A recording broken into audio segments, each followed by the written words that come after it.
Hello people, this is Dr. Muskan this side and I am here in front of you with a very interesting and amazing case here.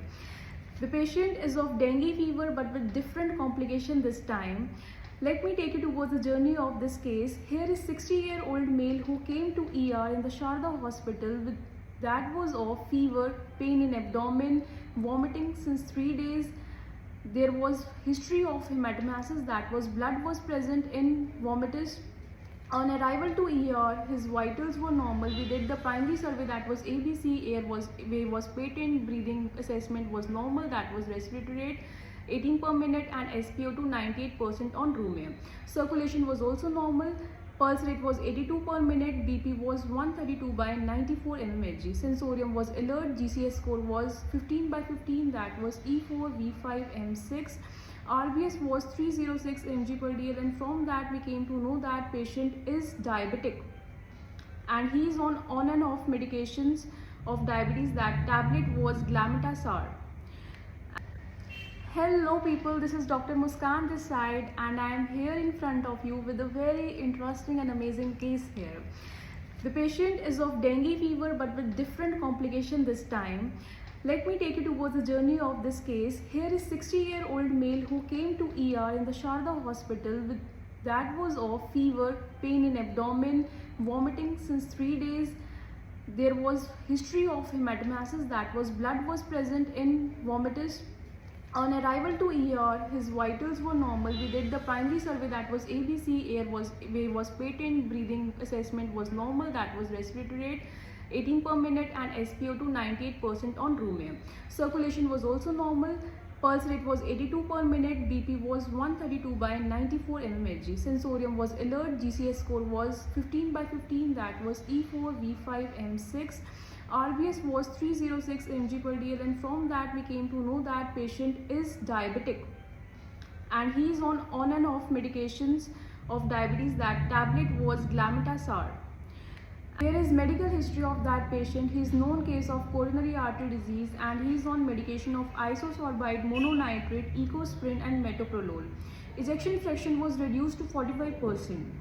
Now personal history of this patient is he is chronic BD smoker, bowel habits was not normal, he was constipated and burning micturition was present. Let me take you towards investigation of this patient. When I saw the CBC, the blood picture was thrombocytopenic, platelet count 20,000 थे. जब मैंने kidney function test देखा तो urea levels बढ़े हुए थे. It was 56.9 mg per dl, normal 18 तक होता है. इलेक्ट्रोलाइट्स नॉर्मल थे, सोडियम पोटेशियम क्लोरीन सब नॉर्मल लेवल्स पे थे. LFT जो देखा था it was highly deranged. Total bilirubin, direct bilirubin ये सब बढ़ा हुआ था. SGOT, SGPT भी बहुत ज़्यादा बढ़ा हुआ था. एल्ब्यूमिन बहुत कम था. तो it lead me towards hyperbilirubinemia, serum transaminitis and hypoalbuminemia. When I saw the ABG of this patient, pH was 7.32, PCO2 was 44, bicarbonate was 22 and lactic acid was 5.4, and it led to me the diagnosis of respiratory acidosis with HAGMA. Now, when I saw the ultrasound of this patient, I saw thickened and edematous gallbladder, mild ascites, right renal concretions, minimal right pleural effusion, mild amount of free fluid seen in the perihepatic region, which lead me to the diagnosis of polyserositis. मतलब हर एक investigation में there is something new, something good. And further, prothrombin time भी बढ़ा हुआ था, 17.2 minute था, normal 15 तक होता है. INR वैल्यू नॉर्मल थी. HCV टेस्ट, HIV 1-2 rapid test, HBsAg card test ये सब नेगेटिव थे. Dengue duo NS1 antigen test was positive. IgG IgM negative था. रैपिड मलेरियल टेस्ट नेगेटिव था. ECG जब देखा तो वहाँ पे साइनस रिदम था. हार्ट रेट निकाला ECG से. कैसे निकालते हैं, 2 RR इंटरवल के बीच में से जो बॉक्सेस हैं, बिग बॉक्सेस अगर आप देख रहे हो तो 300 डिवाइड बाई RR इंटरवल के बॉक्सेस. अगर आप वो स्मॉल बॉक्सेस काउंट करें तो 1500 डिवाइड बाई RR इंटरवल के बॉक्सेस, और उससे हमें 100 पर मिनट मिला था. अगर हमने बिग बॉक्सेस से कर रहे हैं, स्मॉल बॉक्सेस से करें तो दिट वॉज अराउंड 86 पर मिनट. ST डिप्रेशन था in lead 1, lead 2, V2, V6 ECG में. चेस्ट एक्सरे में we appreciated cardiomegaly. And further, let's come to the management part of this patient. 4 RDP was transfused in this patient to restore the platelet count, but there was sudden shivering on second RDP, so we stopped the transfusion and further given injection Evil, 1 ampule IV stat and injection Hydrocort 100 mg IV stat and injection PCM 1 gram IV stat. Second thing which was done on this patient was we tapered the NORAD infusion. NORAD is given to increase the BP and we have to see the map. Map is mean arterial pressure जो more than 65 mmHg तक रहना चाहिए. We have to taper. It means कि अगर हम अभी 6 ml per hour तक दे रहे हैं, पेशेंट का BP बढ़ रहा है, तो we have to reduce it to 2 ml per hour. धीरे धीरे करके. So taper का मतलब होता है कि we are reducing the dose. Patient was on diabetic soft diet. RBS level was monitored 3 times a day because sugar आपको मैंने शुरू में बताई थी ना 306 थी. यूरिन आउटपुट ठीक था. इनपुट 1248 ml पर 24 आवर था and output was 550 ml 24 hours में. तो सिर्फ अल्कासोल दिया जा रहा था as a treatment for UTI. For prevention from pneumonia primary prophylaxis was given to the patient, that was Monocef and Levoflox. Further, now let me tell you the point which was very interesting, which makes me happy today because it was something new to learn. It was like, देखो इस patient में dinghy है, thrombocytopenia है, risk of bleeding events क्या हो गए, बढ़ गए. प्लेटलेट कितना था, 20,000. दूसरी तरफ पेशेंट को CAD है, कोरोनरी आर्टरी डिजीज, एंजियोग्राफी हुआ उसको, लेकिन स्टेंट नहीं दिला.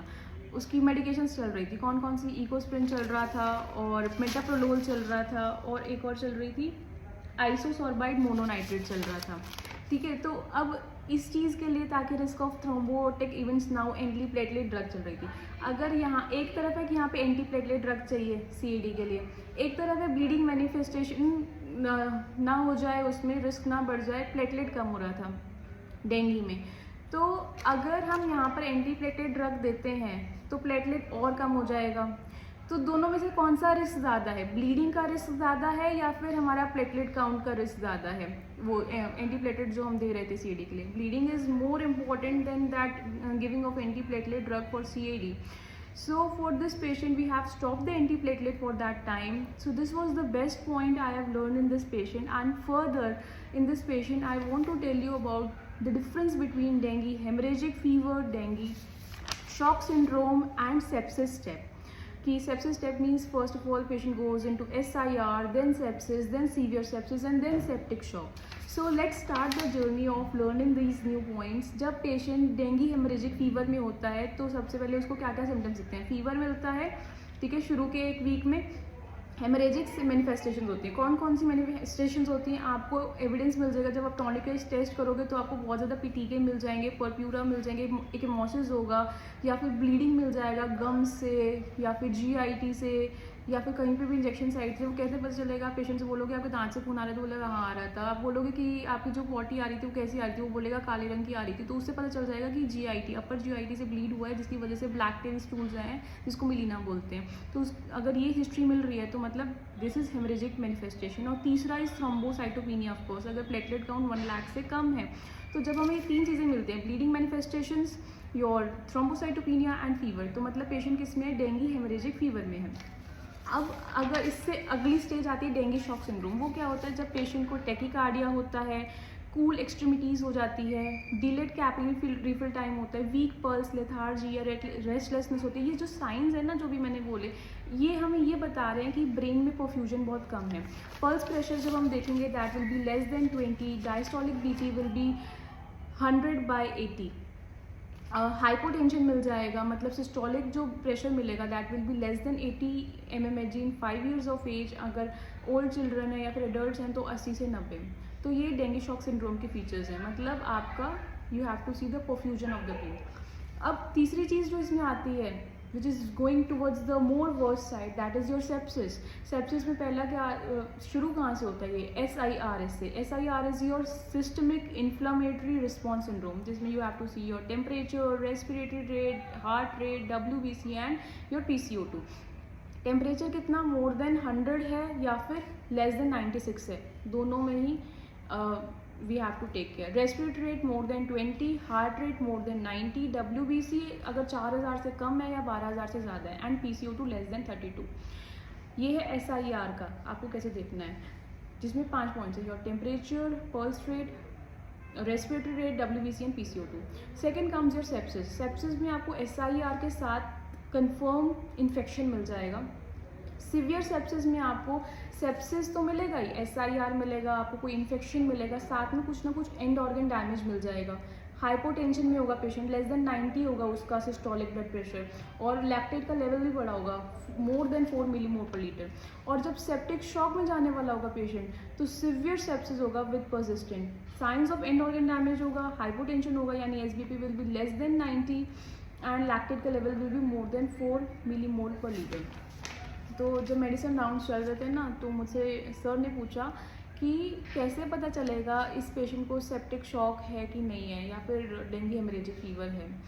तो उन्होंने बोला कि सिर्फ एक बहुत प्यारा डिफरेंस है, वो ये है कि जब डेंगू शॉक सिंड्रोम होगा ना, तो आपको पेशेंट की एक्सट्रीमिटीज़ ठंडी मिलेंगी, लेकिन जब पेशेंट सेप्टिक शॉक में चला जाएगा ना, तो उसकी एक्सट्रीमिटीज़ आपको वार्म मिलेंगी.